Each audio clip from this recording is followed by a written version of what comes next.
Welcome to Shaped by Faith with your host, Theresa Rowe. To find out more about Shaped by Faith and Theresa Rowe, please visit shapedbyfaith.com or visit the YouTube channel, Facebook, or Instagram. And now, here is Theresa Rowe. Welcome to Shaped by Faith. I'm your host, Theresa Rowe, and my guest today is Anne Gabhart. She is a beloved storyteller with more than 37 books to her name. And Anne, I think I've read every single one of them. I need to go back and count. Anne is best known for her richly layered historical novels that are set in Kentucky, stories that are filled with hope and redemption and characters who feel beautifully real. She joins us today to talk about her newest historical novel, The Pursuit of Elena Bradford. You will absolutely love it. It's a deeply heartfelt story set in the 1840s in Kentucky, but I'm not going to give away anything, and I'll let you talk about it. You are the heart and the inspiration behind the book, and welcome back to Shaped by Faith. I think it's been since 2022 since our last interview. Well, thanks for inviting me over. It's always fun to talk books and writing and to talk with readers. I love to talk with readers. Well, I love your book. I've got it right here. And I know if we're on radio, you can't see this, but on podcasts, you can. Beautiful cover. It's thick, but I tell you, I read it very quickly because you give the reader an appetite to want to come back for more. And I love the way you write. I know it's a total gift from the Lord above. I know that we can't take credit for the giftings He's placed in us, but wow, what a gifted writer you are. And let me just ask you this. Okay, you have 37 books. When did you start writing books? Well, actually, The Pursuit of Elena Bradford is my 40th since I've been on with you. I've had a couple of other books published. Okay. In the Shadow of the I River. In the Shadow of the River, the song of Sourwood Mountain came out the last couple of years before this one came out this year. So I've been blessed to have a lot of stories gifted to me by the Lord, and to be able to find those stories and to be able to share them with interested readers. Well, you know what? The books that you just mentioned, I did read those as well. So the bio is not correct. So this is number 40. Close. It's very close. Almost, almost. When did you start writing? At what age, Anne? Well, when I was about 10, I really enjoyed reading Hardy Boy books, and Huh? I thought it would be really fun to be a Hardy girl. I never wanted to be a boy and solve a mystery. So I started writing my own mystery, starring myself, a much less shy, much cuter, much smarter little girl than I actually probably was, or actually was. And my sister and my cousin were my sidekicks, but we had a lot of fun with it. But then I sort of outgrew it. Probably one of the few books that I haven't finished writing in my time, because usually when I start one, I'll finish it. So I've been writing ever since. I sort of became what you might call a closet writer, because I didn't really tell anybody I wanted to be a writer when I was in high school, because it just seemed like too big a dream for a little country farm girl like I was. And it seemed like I thought people might say, laugh at me or discourage me. And I needed all the encouragement I could get. So I just did my own encouraging, I guess, and just kept writing those words down. Well, they're beautiful, and your books are amazing. And you're one of my favorite authors, not because you live in Kentucky, but ever since I discovered your books, you just, like I said, you have a way of writing that draws the reader in, and I want to come back for more. So thank you for doing what you do. Now, Well, now this, that's very encouraging words. Thank you. well, I mean, it's true, it's true. And I devour your books. You know, I was not a reader. Early in my childhood, I wanted to be a movie star. I wasn't reading books. And so I really didn't start reading books till probably mid 40s. Of course, we had seven children, so there was always something. Busy, So, busy, busy. yes.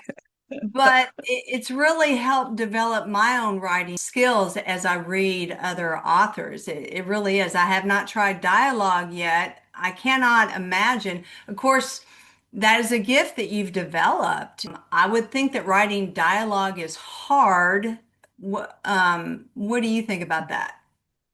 Well, for me, dialogue is the easiest part of writing. If I can get my characters talking, I've I the story comes to me much easier once they start talking to one another. And sometimes I let them talk too much, and I have to cut it out. But I like to dialogue, so that's one of my favorite parts of writing is to hearing the characters talk. So, Anne, when you're writing a book, does the characters come to you? Does a storyline come to you? How does all that come about? Well, I have written a lot of books, as you said, and I did when I started writing the historical fiction. I decided to set most of my books or all of my books in Kentucky. So when I'm looking for a new idea, I sort of go to books, Kentucky history books, or sometimes I'll come across books that have unknown heroes of Kentucky. That sort of will open up ideas to me. And once you've written, as you said, a lot of books, some of the ideas you have to uh, search a little harder for because you've already used that idea, or you already used that particular event. But there's always a new way you can approach an idea, and a new way you can drop characters down into this or that historical era. This book, The Pursuit of Elena Bradford, is sort of inspired by the setting uh, about Graham Springs, which was an actual place that I had read about and researched for one of my Shaker books several years ago, The Gifting. And I had it, or rather, The Gifted. I had the contrast between the Shaker village, which where they lived simple and plain in the Shaker village and didn't want all the fancy things, but not that far away was Graham Springs, where all the social events went on, and they had dances, and all the food was good. They had music all day, and so I wanted to contrast that in that book. But while researching about that place, I thought there's more stories. There's more stories there, and I really enjoyed reading about the owner, Christopher Columbus Graham, because he was an unusual man in history, and somebody needs to write his biography, but not me. But I wanted to write more about him. So I decided to go to Graham Springs and take my characters with me. So 1840s, Anne, is that when this was going on in the 18? Right. Okay.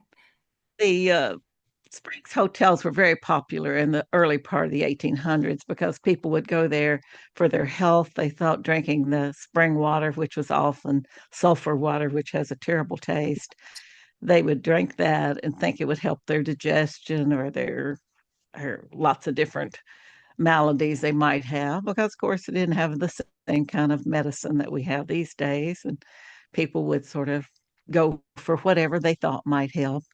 So there were actually probably 50 springs places in Kentucky, but Graham Springs was probably one of the most famous. It was actually called the Saratoga of the West because Saratoga in New York was very popular at that time too. So Mhm. that was the reason I chose Graham Springs, and it's not all that far. The location is not all that far from where I live. Is it still there, the building itself, Anne? No, no, they sold the building in he got out of the business in the late 1850s, and he sold it to the army and they used it for a hospital for a while, and eventually the hotel was burned, not burned down. And there's a place there that has a little historical sign, but that's about it. You talked about the springs and how they drank the sulfur water. I cannot imagine drinking that, So I'm wondering, as you was researching, you have to research a lot to know the history of what's going on during that period of time. Um, Was there anything that you discovered that kind of surprised you? Well, of course, drinking the water, people did believe that that helped them, and they not only drank it, they took baths in it. So they had a bath area there at Graham Springs, and I had my grandfather had a sulfur spring, or not a spring, but a well, and my aunt used to try to get me to drink it, and just the smell of it kept me away. So I'm like you. I'm not sure how people managed to do that, but I guess if they thought it was going to make them well, and sometimes what we think helps our healing as that far as that goes.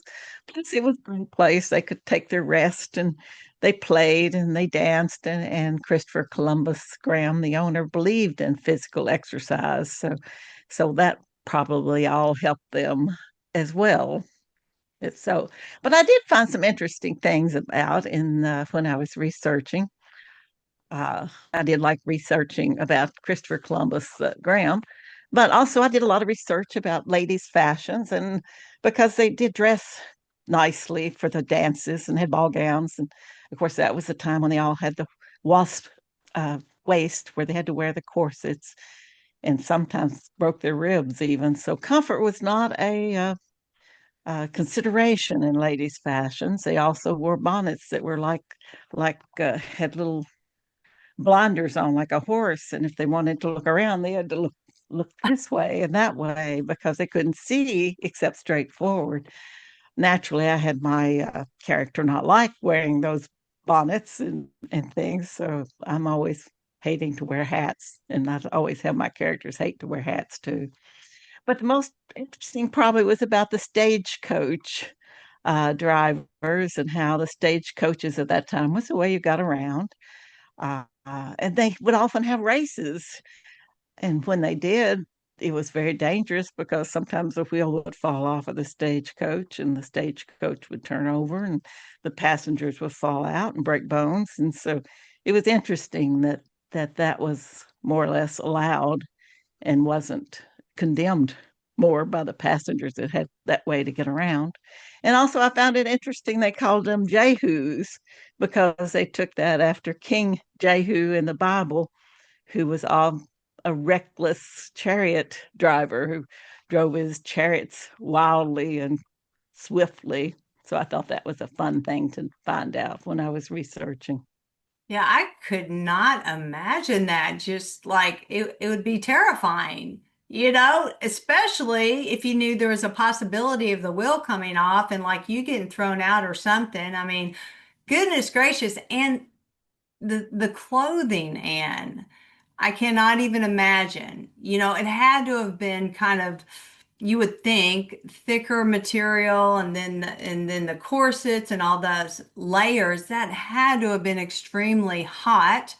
I mean, it's like they dressed like they're going out to, a really nice dinner, but I just don't know how they did it. And here we I'm are all today.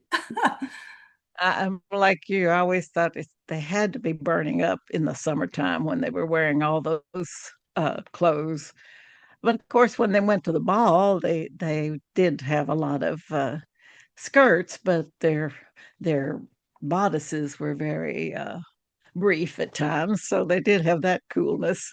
And I Mhm. guess they had fancy hairstyles at the balls and the dances. They had their hair all piled up with feathers and decorations, but they didn't have to wear the bonnets there. So at least they got away from it at the dances. I love that the owner had them dance, had them do that physical activity because it is so true. There is a lot of benefits of dancing in that style of movement. It reminds me sort of maybe of jazzercise, not exactly, but going in that direction. Well, they did have to do a lot of swirling, and with those long, full skirts, they had to have known their steps really well, or they would have tripped up, I'm sure.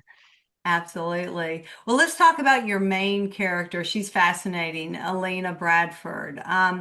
What was it about her that made you want to tell her story? And was she based on someone that you know or someone you've read about? Oh, not really. I mean, I had the idea of the story that I was going to have a lady that really was a little older than most at that time and not yet promised in marriage or having a beau that wanted to date.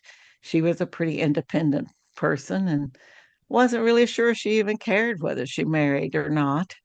Uh, but when her family came into financial problems, she was the excuse or the reason or the their salvation, because if she could go off and marry a rich man, then their financial woes would be taken care of. She wasn't excited about the idea because, she, even if she wasn't really excited about getting married, she wanted to, if she got married, to get married because she was in love or had feelings of romance. So I had her as an independent woman who was a little bit selfish at the beginning, but then she decided that she would do what she could for her family, and she and her sister Ivy grew closer together in the story. I like writing about sisters, and so it was fun letting their relationship grow and get stronger in the story. So, once I drop a character in and they come to life, they just sort of lead the way and how they're going to develop and how whatever I throw against them, it's going to make them better, hopefully, eventually. So she did grow in the story and had some troubles. There's always challenges, and you got to throw a little rocks in the paths of your characters to keep the story going. My husband says you always need a little bit of drama in there, whether it be a show that you're watching or a story that you're reading. I mean, we open up the Bible and there's some drama in there, you know? There's lots of stories in the Bible that have a lot of challenges for the people that are in there in the Oh, yeah. story. The two men in her life, I love the way you develop their character. And again, without giving it away, because we want everyone to read your book, but without giving it away, how did you develop those two main characters? Were they based off of maybe people you knew, a combination, or they just came to you? Well, I didn't base them off of anybody I knew. I really don't know any artist. I had to do a lot of research about art and artist because he was an artist, and then Elena also dabbled in art or thought of herself as an artist. So I had to figure out what kind of things they used in those days for artwork. Kirby was there to begin with. Andrew sort of came along for the ride, and being on the stagecoach with the others, his he became a much more important character than I thought at the beginning. So I enjoyed both men. They were a lot different, but they played their part in the story well, I thought. Oh, absolutely. Do you have a favorite part when you're writing and like either you're midway or you're almost finished or maybe at the beginning? Is there a certain phase of the way you write that you really enjoy the most? Well, when you write chapter one, when you first type that in, it's sort of scary because you got a lot of words in front of you. And I always sort of bog down in the middle, and about 100 pages or 150 pages in, you're starting to think, well, this is the worst stuff I've ever written. Nobody's ever going to read this. And you have to sort of push past those. You sort of get in the doldrums where the wind of creativity is not blowing as well. And if I just keep going, it always is better than I think it'll going to be. But maybe the very best place is when you can type the end, and then I enjoy editing. So when it's my idea about editing, so I enjoy that part. Usually, once it's written, I can edit. So do you edit your own work? Oh yeah, I'll make it the best I can make it before I send it in to my other Okay. editors. Then they edit too, but I want it to be the best it could be before I send it off. Oh, absolutely. I love it. And I love all your books. I love all the Shaker books. I read all of those. How does your faith, when you write, kind of guide the message and the tone of each of your novels that you write? Well, I've written a lot of novels, and so although my personal faith, I'm sure, does come through in my writing, Hmm. when I start a new story, it's not my personal faith as much as it is the one that my characters have. And I enjoy putting a faith thread in my stories because I think a lot of people do have that feeling of faith, and sometimes they need to understand it better. A lot of my books have had forgiveness as a main theme because we all need forgiveness. I need forgiveness, and everyone does. And of course, there's also prayer. Prayer is also a universal feeling for Christians, and most anybody eventually, whether they're Christian or not, when they get into a dangerous situation, they have the need to voice some kind of prayer to try to find help for what they want. And with Alina's story, I think it's more about her growth as a individual that is finding her purpose, and she wants to help her family and sacrifice. She had to sacrifice her independence and some of her own wants for her family. And I like that strong family feel in my stories.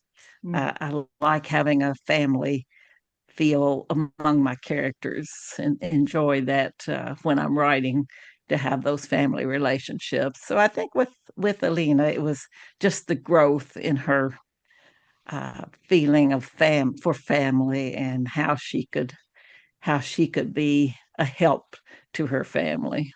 Mm. Yeah, it's a lovely story. In a lot of your stories, Anne, including this one, you often portray women who are discovering their own voice or who they really are or their God-given identity. I love that about the way that you write. So, how does that play into Alina's journey as far as discovering who she really is? I think Alina wasn't that. I mean, even though she was very independent, she wasn't that sure of her own gifts. She wanted to be an artist, but she didn't really think a woman had that much right or would be able to pursue that once she had a family. And that was one reason she was, I think, resistant to the idea of marriage, because she didn't want to give up her own dreams.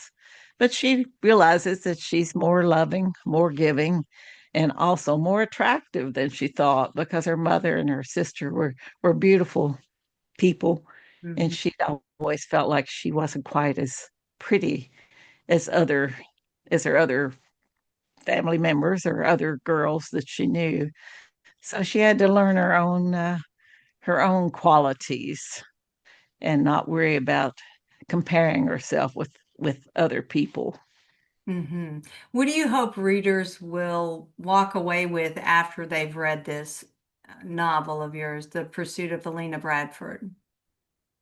Well, I first off hope they enjoy the story and that they're glad that they have picked it up and read it, and have taken my characters to their heart, perhaps, and enjoyed meeting them.